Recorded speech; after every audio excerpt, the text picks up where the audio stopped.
आज की यह कहानी तीन जवान सन्यासियों और एक सुंदर विधवा महिला की है जो गांव की वेश्या थी और तीन वृद्ध या बूढ़े सन्यासियों से एक साथ संबंध बनाया।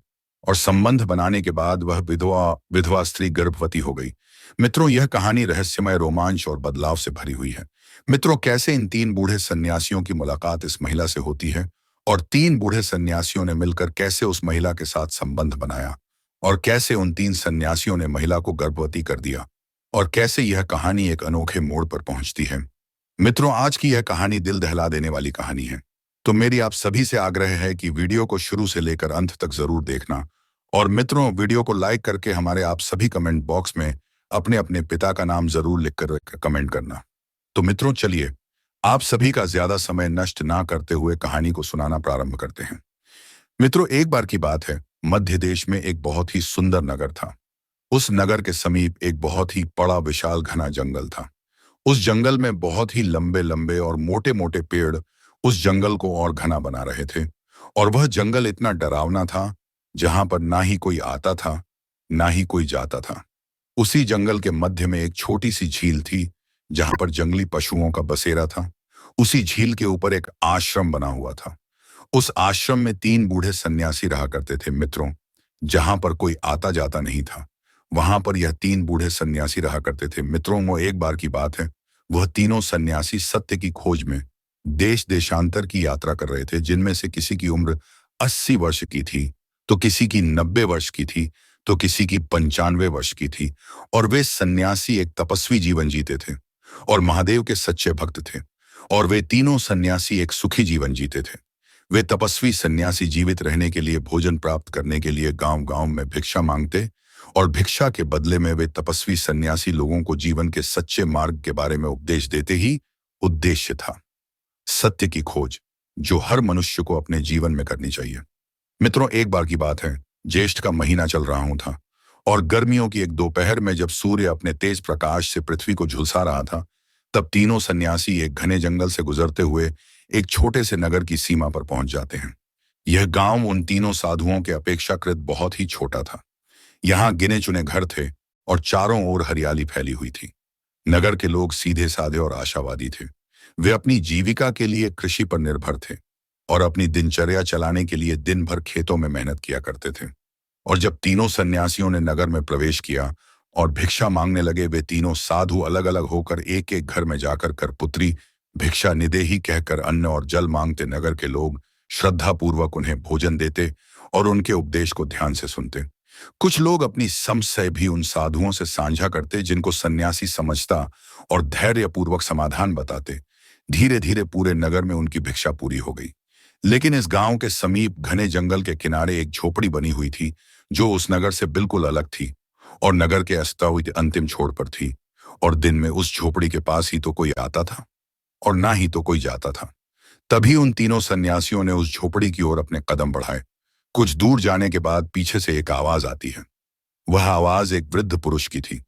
तभी भिक्षा के दौरान एक सन्यासी ने उस वृद्ध पुरुष से पूछा, भाई, यह झोपड़ी किसकी है?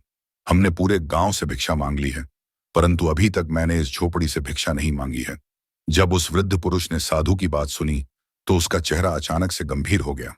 उसने धीरे से कहा, हे मार्गदर्शक साधु बाबा जी, उस झोपड़ी में मत जाइए, वह आपके लायक स्थान नहीं है। जब वह तीनों सन्यासियों ने गांव के उस वृद्ध पुरुष की यह बात सुनी, तो वह तीनों सन्यासी आश्चर्य में पड़ जाते हैं और उत्सुकतावश पूछते हैं, ऐसा क्यों? वहां कौन रहता है? तब वह वृद्ध पुरुष ने संकोचजनक कहा, हे महात्मा जी, वहां एक विधवा स्त्री रहती है, जो कि कुछ सालों पहले उसके पति की मृत्यु हो गई है, परंतु अब वह विधवा महिला पति के मरने के बाद एक शादीशुदा जीवन जी रही है। तब साधु महाराज जी उस वृद्ध पुरुष से कहते हैं, आप क्या कह रहे हैं? मुझे कुछ समझ नहीं आ रहा है। तब वह वृद्ध पुरुष कहता है, हे महात्मा जी, मेरे कहने का मतलब है कि उस विधवा स्त्री के पति के मरने के बाद वह स्त्री अब वैश्या बन चुकी और अब वह वैश्या धन को इकट्ठा करने के लिए अपना शरीर इस नगर और नगर के आसपास के पुरुषों को बेच देती है, जो कि हर रात उसका एक नया पति बनता है। और वह वृद्ध पुरुष महात्मा जी से कहते हैं, हे साधु बाबा, वह वैश्या अत्यंत ही सुंदर है और जिसने भी उस वैश्या को देखता है, वह खुद को रोक नहीं पाता। और उस वैश्या की काली गहरी आंखें और आकर्षक शरीर किसी का भी मन बदल सकता है। जब तीनों सन्यासी उस वृद्ध पुरुष की बात सुनकर एक दूसरे की ओर देखने लगे, उन्होंने एक दूसरे को इशारा किया और उनमें से एक ने कहा, ठीक है, हम वहां नहीं जाएंगे। तब वह वृद्ध पुरुष उन सन्यासियों की बात सुनकर उसको संतुष्टि मिली और वहां से चला गया। लेकिन सन्यासियों के मन में अब एक जिज्ञासा जाग उठी। वे सोचने लगे, क्या सच में इस महिला का सौंदर्य इतना प्रभावशाली है? क्या यह केवल उसकी सुंदरता का आकर्षण है या कुछ और? आखिरकार तीनों ने निर्णय लिया कि उन्हें इस महिला से मिलना चाहिए। वे देखना चाहते थे कि वह कैसी है और क्या वास्तव में उसका आकर्षण इतना शक्तिशाली है कि कोई भी उसके वश में हो जाए। और अब रात हो चुकी थी।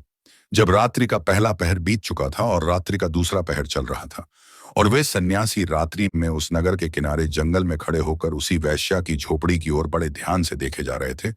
और वे तीनों सन्यासी घनी झाड़ियों से होते हुए उसी इधर उधर देखते हुए चोरों की तरह उस झोपड़ी की ओर बढ़ते चले जा रहे थे।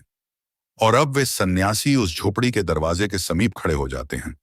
तभी एक साधु महात्मा ने आवाज लगाई, भिक्षादेही। कुछ क्षणों बाद झोपड़ी का दरवाजा खुला और भीतर से एक स्त्री बाहर आई। वह सचमुच अद्भुत सौंदर्य की धनी थी। उसके लंबे घने बाल उसकी कमर तक लहराते थे। उसकी आंखें गहरी काली थीं, जो किसी रहस्य को छिपाए हुए प्रतीत होती थीं। उसका रंग अत्यंत गोरा और शरीर सुडौल था। सन्यासियों ने एक क्षण के लिए उसे देखा, लेकिन तुरंत अपने मन को स्थिर कर लिया। महिला ने एक मोहक और मंद मुस्कान के साथ सन्यासियों को प्रणाम किया और कहा, यह मेरे लिए सौभाग्य की बात है कि आज मेरे द्वार पर सन्यासी आए हैं। पहले तो यहाँ केवल पुरुष आते थे, लेकिन वे किसी और उद्देश्य से आते थे। आज पहली बार कुछ भिक्षा मांगने के लिए आए हैं। मित्रों, उस वैश्या के स्वर में एक अजीब सा आकर्षण था जो किसी को भी प्रभावित कर सकती थी। सन्यासियों ने शांत भाव से कहा, हे देवी, क्या हमें कुछ भोजन या पानी मिल सकता है? मुझे बहुत जोर की प्यास लगी है। तब उस स्त्री, जो कि वैश्या बन चुकी थी, उसने हंसते हुए कहा, हे महात्मा जी, पानी को छोड़िए। मैं पानी की जगह आप सभी को कुछ और पिलाकर आपकी प्यास बुझा सकती हूँ। तब उन तीनों सन्यासी एक दूसरे की ओर देखते और धीरे से मुस्कुराए और बोले, नहीं देवी, हम मोह माया से दूर हैं। हमें केवल थोड़ा जल पिला दीजिए। महिला ने इशारा किया और बोली, आइए झोपड़ी के भीतर चलिए, मैं आपको पानी लाकर देती हूँ। तीनों सन्यासियों ने देखा कि यह महिला अत्यंत चतुर है। उसकी बातें और उसका रूप किसी साधारण पुरुष को वश में करने के लिए पर्याप्त थे। फिर भी वे निडर होकर भीतर चले गए। वे जमीन पर बैठ गए और कुछ देर बाद महिला पानी लेकर आई। उन्होंने पानी पिया। अब वह वैश्या ठीक उन तीनों साधुओं के सामने बैठ बैठ गई। अब तीनों सन्यासियों की नजर ठीक उस वैश्या के ऊपर थी। तभी उनमें से एक सन्यासी ने उससे पूछा, देवी, क्या तुम्हारा स्वभाव बचपन से ही ऐसा था या परिस्थितियों ने तुम्हें ऐसा बना दिया? तभी वह वैश्या चौंक हुए उस साधु को देखने लगी। और अब वह वैश्या उस साधु से कहा, आज तक किसी ने मुझसे यह प्रश्न नहीं किया। आज तक जितने भी लोग मेरे पास आए थे, केवल मेरे शरीर को पाने के लिए, मुझसे कोई भी यह नहीं पूछा कि मैं कौन हूं, मेरा मेरा अतीत क्या है, मैं क्या चाहती हूं। इतना कहते ही उसकी आंखों में हल्की नमी आ गई। अब वह सन्यासियों ने उस वैश्या की बात को सुनी और वहां पर अब सन्नाटा फैल चुका था। कुछ क्षणों की चुप्पी के बाद उस स्त्री ने कहना शुरू किया और बोली, हे महात्मा जी, मेरे पति की मृत्यु कुछ सालों पहले हो गई थी। मैं अकेली रह गई। कोई सहारा नहीं था, कोई खेत नहीं था, कोई काम नहीं था। जब मैंने काम की तलाश की तो हर पुरुष मेरा शोषण करने की कोशिश करता। तब मैंने सोचा, क्यों ना मैं स्वयं ही वह बन जाऊं जिससे लोग आकर्षित होते हैं। तीनों सन्यासियों ने गहरी सांस ली। उन्होंने उसकी व्यथा को महसूस किया। अब आगे वह वैश्या कहती है, हे महात्मा जी, अब आप ही बताएं कि क्या मैंने गलत किया, क्या मैं गलत हूं? हे महात्मा जी, जब पेट में भूख की आग जलती है तो इंसान उस भूख की आग बुझाने के लिए कुछ भी करने के लिए तैयार हो जाता है। आज के समाज में मांगने से कुछ भी नहीं मिलता है। यह समाज बिना कुछ लिए कुछ भी नहीं देता है। इसीलिए अब मैं कुछ पाने के बदले में मैं अपना शरीर देकर अपना जीवन चला रही हूं। सन्यासियों ने उसकी बात सुनी, लेकिन वे जानते थे कि यह मार्ग उसे कहीं नहीं ले जाएगा। तीनों सन्यासी ध्यानपूर्वक उसके चेहरे के भावों को पढ़ रहे थे। उनमें से सबसे अनुभवी सन्यासी, जिसे लोग रामदास कहते थे, उसने धीमे स्वर में कहा, हे देवी, इस कलयुग के संसार का नियम बड़ा विचित्र है। यह वही समाज है जो पहले किसी अबला का शोषण करता है और फिर उसी पर उंगली उठाता है। लेकिन यह सत्य नहीं कि जीवन यापन का केवल यही एक मार्ग है। महिला ने कड़वाहट भरी मुस्कान के साथ कहा, हे साधु महात्मा, यदि यह मार्ग गलत है तो फिर समाज ने मुझे दूसरा मार्ग क्यों नहीं दिया? जब पति की मृत्यु हुई तब क्या कोई मेरा सहारा नहीं बन सकता था? तब तो सबने मुझे बस एक ही वस्तु के लिए मेरा उपयोग करते थे। इतना कहकर वह वेश्या खामोश हो गई। तब तीनों सन्यासियों ने उसकी पीड़ा को महसूस किया, लेकिन जानते थे कि किसी भी आत्मा का परिवर्तन एक गहरी प्रक्रिया है। तभी एक और सन्यासी, जिसे योगेश कहा जाता था, उसने अपनी नजर वैश्या के ऊपर डाली और बोला, हे देवी, सत्य की खोज में हम तीनों कई वर्षों से भटक रहे हैं। हमने राजा से लेकर भिखारी तक को देखा है, धनवान से लेकर निर्धन तक को समझा है, परंतु जो सबसे अधिक दुखी होता है वह व्यक्ति है जो अपने ही जीवन को समझ नहीं पाता। महिला कुछ कहने ही वाली थी कि अचानक झोपड़ी के बाहर से किसी के तेजी से भागने की आवाज आई। सन्यासी सतर्क हो गए। एक सन्यासी बाबा वहां, जिनका नाम रामदास था, उन्होंने झोपड़ी का दरवाजा खोला और देखा कि एक व्यक्ति दरवाजे के बाहर खड़ा है। कौन हो तुम? रामदास ने कड़क आवाज में पूछा। वह व्यक्ति सहम गया, लेकिन कुछ क्षणों बाद संकोच से सामने आकर बोला, मुझे क्षमा करें बाबा, मैं इस गांव का रहने वाला हूं। मैं बस यह देखने आया था कि वैश्या ठीक है, सही सलामत है कि नहीं। तभी वह वैश्या झोपड़ी के बाहर आती है और उस पुरुष से कहती है, आज अचानक से मेरी चिंता क्यों होने लगी। आगे वह वैश्या कहती है, जब मैंने पहली बार यह चुनी थी, तब तुम और पूरा गांव मुझसे मुंह मोड़ चुके थे। तब मेरा साथ क्यों नहीं दिया? उस व्यक्ति ने सिर झुका लिया। उसका स्वर धीमा और क्षीण था। हम डर गए थे, शायद स्वार्थी भी थे। महिला की आंखों में कुछ पल के लिए एक अनोखी चमक उभरी। ना वह क्रोध था, ना क्षमा, बल्कि उससे कहीं गहरा।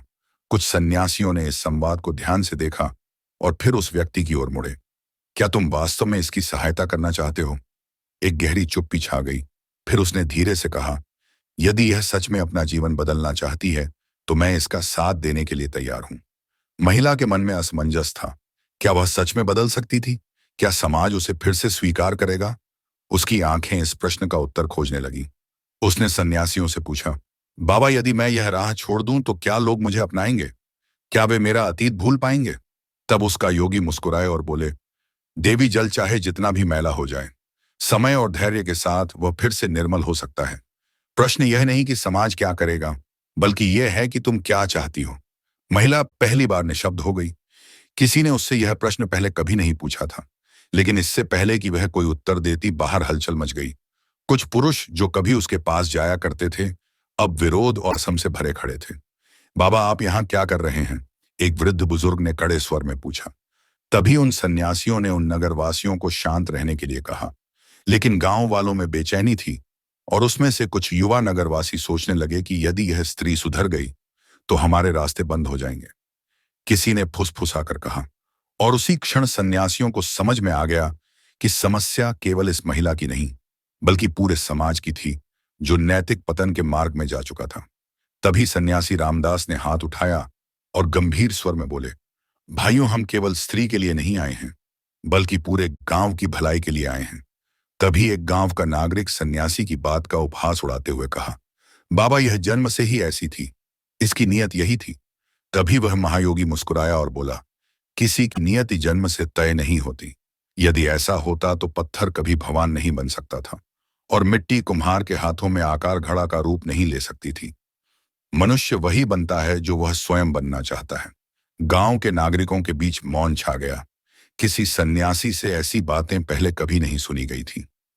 तीसरे सन्यासी अरुण मुनि आगे बढ़े और गंभीर स्वर में बोले, तुम लोग इसे अपवित्र मानते हो, लेकिन क्या तुमने कभी सोचा कि इसे इस राह पर किसने धकेला? इसके पति की मृत्यु के बाद क्या तुम में से किसी ने इसकी सहायता की, या तुमने इससे मुंह मोड़ लिया? गांव वालों ने एक दूसरे की ओर देखा।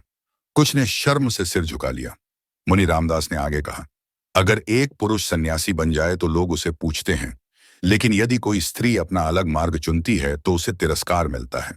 यह कैसा न्याय है? तभी उस सन्यासी की बात सुनकर गांवों के नागरिकों के बीच में कानाफूसी होने लगी। कुछ लोग मानो इस बात से सहमत होने लगे थे। उस वैश्या की आंखों में आंसू भर आए। हाथ जोड़कर वह वैश्या बोली, बाबा, आज पहली बार किसी ने मुझे इंसान की तरह समझा है। मैं अपने अतीत से मुक्त होना चाहती हूँ। कृपया बताइए, मुझे क्या करना चाहिए? महायोगी बोले, देवी, सबसे पहले तुम्हें स्वयं को विवाह करना होगा। समाज का भय छोड़ो और अपने लिए एक नई राह चुनो। महिला ने सिर झुका लिया।